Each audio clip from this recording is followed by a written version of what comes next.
ছাত্ররা পুরো ঢাকায় যেই গ্রাফিতি লিখেছে, একটি গ্রাফিতিতে লেখা দেখলাম যে এখানে রাজনৈতিক আলাপচারিতা নিষিদ্ধ, নিষিদ্ধ শব্দটি কেটে দিয়ে নিচ দিয়ে লিখেছে জরুরি। তার মানে কি আমাদের আরও অনেক বেশি একটি সুশাসনের জন্য আরও অনেক বেশি রাজনৈতিক ডায়লগ, রাজনৈতিক আলাপচারিতা প্রয়োজন।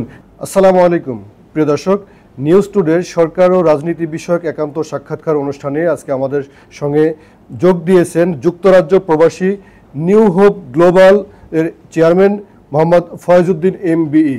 তিনি একজন আন্তর্জাতিক মানবাধিকার কর্মী। আজকে আমাদের সঙ্গে বাংলাদেশের বিভিন্ন প্রসঙ্গ নিয়ে কথা বলবেন, বিশেষ করে রাষ্ট্র সংস্কারের সাথে সংশ্লিষ্ট কতগুলো বিষয়। এর মধ্যে আছে স্থানীয় সরকার শক্তিশালীকরণ প্রসঙ্গ, সেই সঙ্গে পুলিশ সংস্কার এবং একই সঙ্গে স্বাস্থ্যনীতি নিয়েও তিনি কথা বলতে চান। কারণ তিনি যেহেতু নিউ হোপ গ্লোবাল নামে একটি চ্যারিটি অর্গানাইজেশন চালান, তাদের কাজই হচ্ছে বিভিন্ন বিষয়ে গবেষণা করা, একটি রাষ্ট্রের পলিসি কিভাবে হতে পারে সেই পলিসি নির্ধারণ নিয়ে তারা কাজ করে থাকেন। আজকে এই প্রসঙ্গগুলো নিয়ে কথা বলার জন্য আমাদের সঙ্গে যোগ দিয়েছেন জনাব ফয়েজউদ্দিন MBE। আপনাকে স্বাগত জানাচ্ছি। থ্যাংক ইউ আপনাকে। আমরা আশা করি যে বাংলাদেশ এর যে নতুন বর্ণ বৈষম্য বিরোধী আন্দোলনের ফলে যে অন্তর্বর্তীকালীন সরকারের আবির্ভাব ঘটেছে, সেটা বাংলাদেশের জন্য খুব এটা অত্যন্ত আনন্দদায়ক। শুরুতেই আপনার নিকট আমাদের পুলিশ সংস্কার নিয়ে প্রশ্ন করতে চাই। সম্প্রতি বাংলাদেশে সব মহল থেকেই প্রায় প্রশ্ন উত্থাপন হয়েছে যে পুলিশের সংস্কার প্রয়োজন। আসলে বাস্তবে এই প্রশ্ন উঠছে কেন? ধন্যবাদ আপনাকে অত্যন্ত সুন্দর প্রশ্ন করার জন্য। আমাদের মনে হয় যে একটা বাহিনী কতটা অপরাধী হইলে একটা ডিসিপ্লিন ফোর্স ডিসঅ্যাপিয়ার হইতে পারে বাংলাদেশ থেকে। সেজন্য আমরা মনে করি যে পুলিশ অবিলম্বে পুলিশ সংস্কার করা দরকার। যেমন আন্তর্জাতিক পরিমণ্ডলে দেখা গেছে যে পুলিশকে অ্যাকাউন্টেবিলিটি করতে হলে আপনাকে নির্বাচিত পুলিশ অ্যান্ড ক্রাইম কমিশনার হতে হবে। উন্নত বিশ্বের বিভিন্ন দেশে এটা আছে। যেমন পুলিশ অ্যান্ড ক্রাইম কমিশনার উনি ইলেক্টেড অথবা নমিনেটেড হইতে পারে বাই দ্য গভর্নমেন্ট। তো সেটার জন্য আমরা মনে করি যে একজন লোক যে পুলিশ অ্যান্ড ক্রাইম কমিশনার হবে তাকে অন্তত 25 বছরের ডিসিপ্লিন ফোর্সের কম্পিটিটিভ এক্সাম কোয়ালিফাই হতে হবে এবং ওনার সাথে একটা বোর্ড, অন্তত 21 সদস্য বিশিষ্ট একটা বোর্ড করতে হবে, যাতে প্রত্যেক ডিআইজিরা এই বোর্ডের সদস্য সচিব হিসাবে কাজ করেন এবং প্রতি মাস অন্তর অন্তর এই বোর্ড যাতে বসে আইন শৃঙ্খলা পরিস্থিতি নিয়ন্ত্রণ করতে পারে এই ডিভিশনের। যেমন আমাদের 64 জেলাতে যেমন 32 জন পুলিশ অ্যান্ড ক্রাইম কমিশনার করা যেতে পারে অথবা 16 জন পুলিশ অ্যান্ড ক্রাইম কমিশনার। এটার সাথে আপনাকে 3 জন রিলিজিয়াস পারসন, 3 জন একাডেমিশিয়ান, 3 জন ইলেক্টেড উপজেলা চেয়ারম্যান, 3 জন সিভিক সোসাইটি, 3 জন মহিলা আর 3 জন স্থানীয় চেয়ারম্যান সমন্বয়ে যদি বোর্ড করা হয় তাহলে মনে করা হবে যে এটা দুর্নীতিমুক্ত রাখা যাবে। যেমন পুলিশ আপনারা গত এই যে অগাস্টের আন্দোলনে দেখতে পাচ্ছেন যে 5 তারিখের পরেই পুরাপুরি পুলিশ ডিসঅ্যাপিয়ার। তো আপনারা মনে করেন যে কতটা অপরাধ করলে একটা ফোর্স ডিসঅ্যাপিয়ার হইতে পারে। সেই হিসাবে আমি মনে করি যে আমার কতগুলো প্রস্তাব আছে। যেমন আমাদের পুলিশের একটা মিশন ভ্যালুস থাকতে হবে, রিফর্ম করতে হবে, কমিউনিটি কনসালটেশন স্ট্র্যাটেজি রেডি করতে হবে, current organization and practice of Bangladesh এটারে কীভাবে মডার্নাইজেশন করে পিপুল ওরিয়েন্টেড করা যায়। পুলিশ হবে জনগণের বন্ধু, পুলিশ জনগণের শত্রু হবে না। কমিউনিটি কনসালটেশন স্ট্র্যাটেজি এটা অবিলম্বে করা দরকার। Step forward to implementation work plan, পুলিশরে কেমনে ওয়ার্কেবল করা যায় সেটা আপনারা নির্ধারণ করতে হবে। Comparison the UK, Bangladeshi UK police এবং বাংলাদেশ পুলিশ র্যাঙ্কিং, যেমন আমাদের 13-14টা র্যাঙ্কিং আছে, এটা এত কিছু দরকার নেই, এটাকে 6-7-8টাতে নিয়ে আসলেই চলবে। স্ট্র্যাটেজিক পলিসি প্রায়োরিটিজ এবং strategic objective of reform measure করতে হবে। প্রপোজ রুল অ্যান্ড রেসপন্সিবিলিটি এই পুলিশ অ্যান্ড ক্রাইম কমিশনারের হতে হবে। পুলিশ অ্যান্ড ক্রাইম কমিশনার এটা পুরাটা বোর্ডের উপর অ্যাকাউন্টেবল এবং জনগণের উপর কাছে অ্যাকাউন্টেবল থাকতে হবে। ট্রান্সপারেন্ট রিক্রুটমেন্ট প্রসিজিওর, যেমন আমাদের এই যে আপনারা দেখতে পাচ্ছেন যে বেশিরভাগই পুলিশ অফিসার কোটার সিস্টেমে ছিল, যেটা অত্যন্ত এটাকে কি বলবো, যে একটা অগ্রসর উন্নত জাতিগোষ্ঠীকে এগিয়ে নেওয়ার ক্ষেত্রে এটাকে পরিহার করতে হবে। পৃথিবীর কোথাও কোটা সিস্টেমটা একমাত্র ইন্ডিয়া এবং আমেরিকাতে ডিসঅ্যাডভান্টেজ গ্রুপকে ইনক্লুড করার জন্য কোটার একটু ব্যবস্থা আছে, কিন্তু আমরা মনে করি না যে বাংলাদেশে এটা কোটার ভিতরে নিয়ে আসতে হবে। এরপরে establish recruitment and selection procedure, আমাদের দেশে প্রত্যেকটা সেক্টরে দেখা যায় যে এই রিক্রুটমেন্টটা ইনফ্লুয়েন্স ফ্রি থাকে না, প্রভাবমুক্ত। আমরা প্রভাবমুক্ত করতে বলতে কি এখানে রাজনৈতিক প্রভাব থাকে, ইন্ডিভিজুয়াল প্রভাব থাকে, এটা থেকে আমরা বের হয়ে আসতে হবে। যেমন আমাদের অনেকটা রিক্রুটমেন্ট অ্যান্ড সিলেকশন কোনো প্রসিডিওর ক্রাইটেরিয়া আমাদের কোনো অফিসারেরই, ইনক্লুডিং পার্লামেন্টেও আমাদের কোনো জব ডেসক্রিপশন নাই, কিন্তু উন্নত বিশ্বে প্রত্যেকটা জায়গাতে কার কি কাজ সেটা একদম স্পেসিফিক উল্লেখ থাকে। প্রসেস অফ পিসিসি রিক্রুটমেন্ট, কীভাবে প্রসেস আপনারা police and crime commissioner recruit করবেন, কিভাবে অ্যাকাউন্টেবল করবেন, সবাই বসে এটাকে নির্ধারণ করতে হবে। Statutory relationship between police and crime, grassroot level থেকে কিভাবে ক্রাইম এর উৎপত্তি হয়, গ্যাং ভায়োলেন্স, আদার ভায়োলেশন, এরপরে অস্ত্র, আমাদের এই ইয়াংস্টারের কাছে বিভিন্ন ধরনের অস্ত্র থাকে, এইগুলা কিভাবে নিয়ন্ত্রণ করা যাবে, প্রপার কনসালটেশনের মাধ্যমে আমরা এটা নির্ধারণ করতে হবে।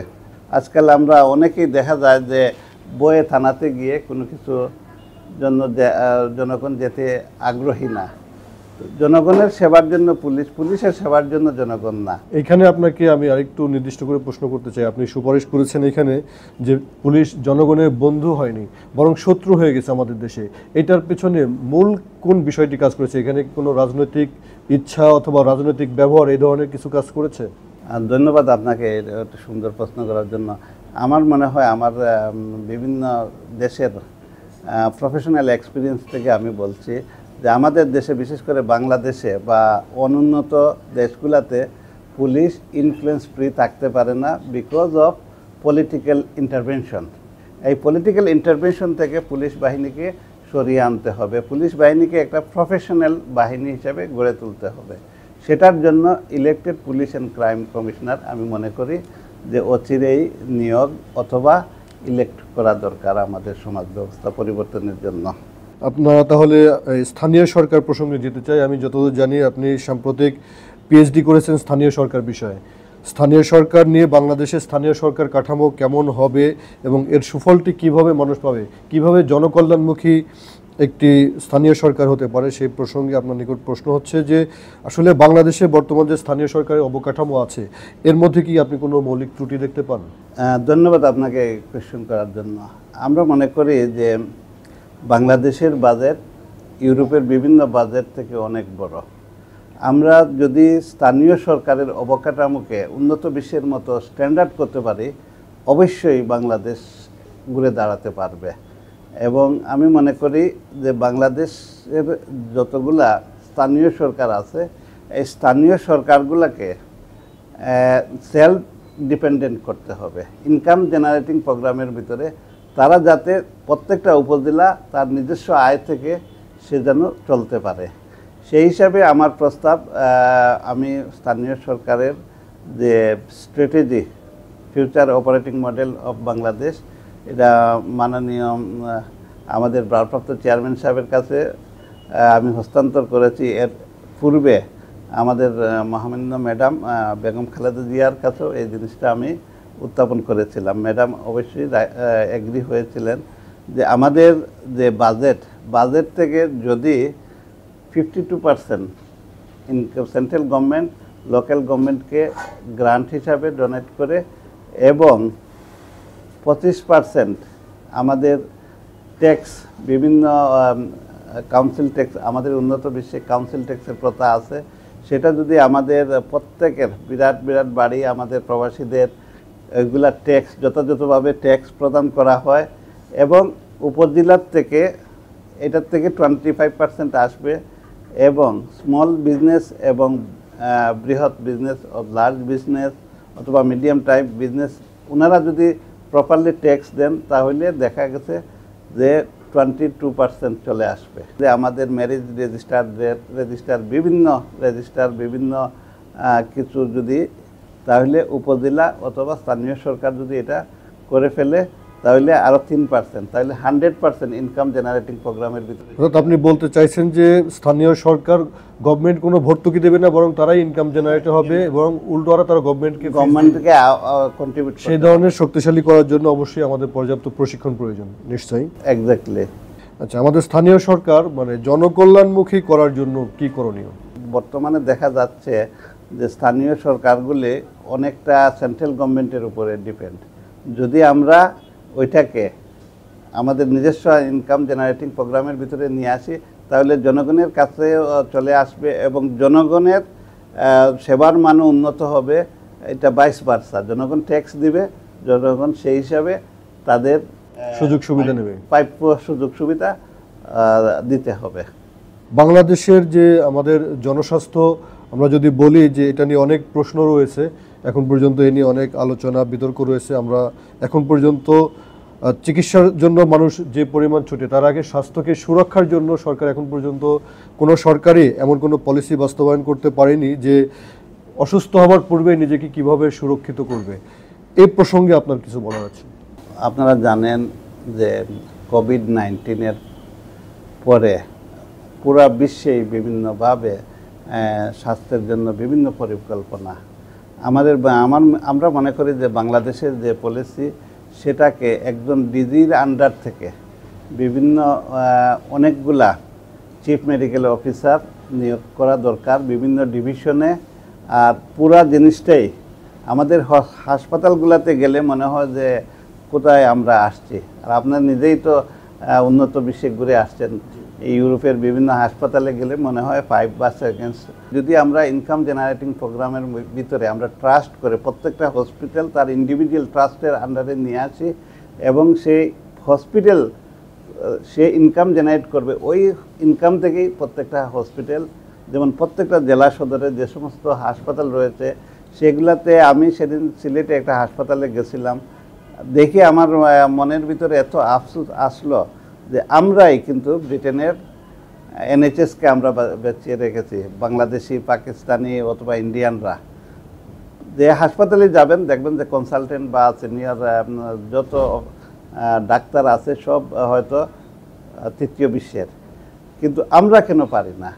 সেটার জন্য আমাদেরকে নিজেদেরকে তৈরি করতে হবে এবং অনতিবিলম্বে হাই প্রায়োরিটি দিতে হবে। বিশেষ করে আমি দেখছি, যেহেতু আমার ওয়াইফ একজন সাইকিয়াট্রিস্ট এবং আমি সাইকিয়াট্রিস্ট কোর্টের একজন জাজ ছিলাম, সেই হিসাবে আমাদের দেশে দেখা যায় যে আমাদের হেলথ বাজেটটা, সাইকিয়াট্রিস্টের বাজেটটা আমাদের হেলথ বাজেটের, এটাকে পুরাটা আলাদা করতে হবে এবং এটাকে আরও ডেলে সাজাতে হবে যাতে সাইকিয়াট্রিস্ট পেশেন্টরা উন্নত বিশ্বের মতো সেবা পায় এবং আমরা যাতে বাংলাদেশ সরকার যাতে প্রত্যেকটা নাগরিককে তার সুস্বাস্থ্যের জন্য তাকে যা যা করা দরকার তাই করতে হবে।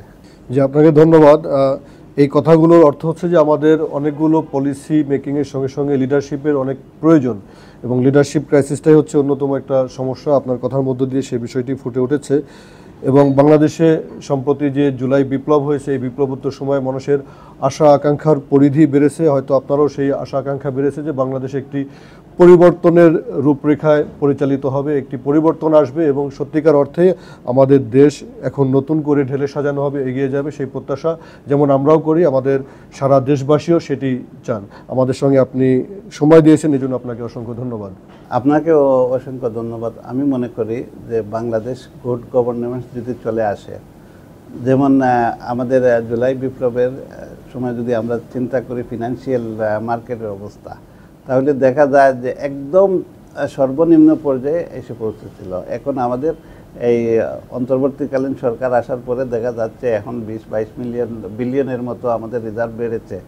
যদি এটাকে আমরা ধরে রাখতে পারি, আরও এগিয়ে নিয়ে যেতে পারি এবং মেইন জিনিসটাই গুড গভর্নেন্স, গুড লিডারশিপ, আর যদি লিডারশিপ খুব স্ট্রং থাকে তাহলে ওয়াটার অলওয়েজ গোজ ডাউন, উপর থেকে সবসময় পানি নিচ দিকে যায়। লিডারশিপটাই ভেরি ইম্পর্টেন্ট। তো আমরা আশা করি যে আগামী যে গভর্নমেন্ট আসবে লিডারশিপটা অত্যন্ত স্ট্রং থাকবে এবং সুষ্ঠু নলেজ, স্কিল এবং দক্ষ, এই এক্সপিরিয়েন্স, এই চারটা জিনিসের ভিতর যদি আমাদের গভর্নমেন্ট দাঁড়ায় এবং পেশাভিত্তিক সংস্কার প্রত্যেকটা ক্ষেত্রে, যেমন রাজনীতিবিদদের পেশাভিত্তিক থাকতে হবে এবং প্রফেশনাল যারা গভর্নমেন্ট পার্মানেন্ট ওদেরও পেশাভিত্তিক সংস্কারের প্রয়োজন আছে। এটা যদি হয় তাহলে আমাদের দেশ উন্নত বিশ্বের মধ্যে দাঁড়াতে পারবে। আপনাকে অনেক ধন্যবাদ। সুপ্রিয় দর্শক, আমাদের সঙ্গে যোগ দিয়েছিলেন ডক্টর মোহাম্মদ ফয়েজউদ্দিন এমবি। তিনি আন্তর্জাতিক মানের মানবাধিকার কর্মী। বাংলাদেশে বিগত আওয়ামী শাসনামলে বিশেষ করে বেগম খালেদা জিয়াকে কারাগারে অন্তরীণ রাখা থেকে শুরু করে দেশের মানবাধিকার প্রসঙ্গ নিয়ে তিনি ব্রিটিশ সরকার থেকে শুরু করে জাতিসংঘ পর্যন্ত বিভিন্ন স্থানে পর্যায়ক্রমে চিঠি লিখতেন এবং বাংলাদেশে ভয়েস রেজ করতেন বাংলাদেশের এই বিষয়গুলো নিয়ে আন্তর্জাতিক পরিমণ্ডলে। তাকে অসংখ্য ধন্যবাদ। এবং বাস্তবেই আমরা এই জুলাই বিপ্লবের পরে বাংলাদেশ কি চায় সেটি আমি যখন এই কথাগুলো আজকে রেকর্ড করছি, এই সাক্ষাৎকারটি নিতে আসার সময় ছাত্ররা পুরো ঢাকায় যেই গ্রাফিতি লিখেছে, একটি গ্রাফিতিতে লেখা দেখলাম যে এখানে রাজনৈতিক আলাপচারিতা নিষিদ্ধ, নিষিদ্ধ শব্দটি কেটে দিয়ে নিচ দিয়ে লিখেছে জরুরি। তার মানে কি আমাদের আরও অনেক বেশি একটি সুশাসনের জন্য আরও অনেক বেশি রাজনৈতিক ডায়লগ, রাজনৈতিক আলাপচারিতা প্রয়োজন, সেই দাবিটি কিন্তু ছাত্ররা জানিয়েছে। সত্যি বাংলাদেশ এগিয়ে যাক সেই প্রত্যাশা সবার। সবাই ভালো থাকুন। সবাইকে অনুষ্ঠানটি দেখার জন্য ধন্যবাদ।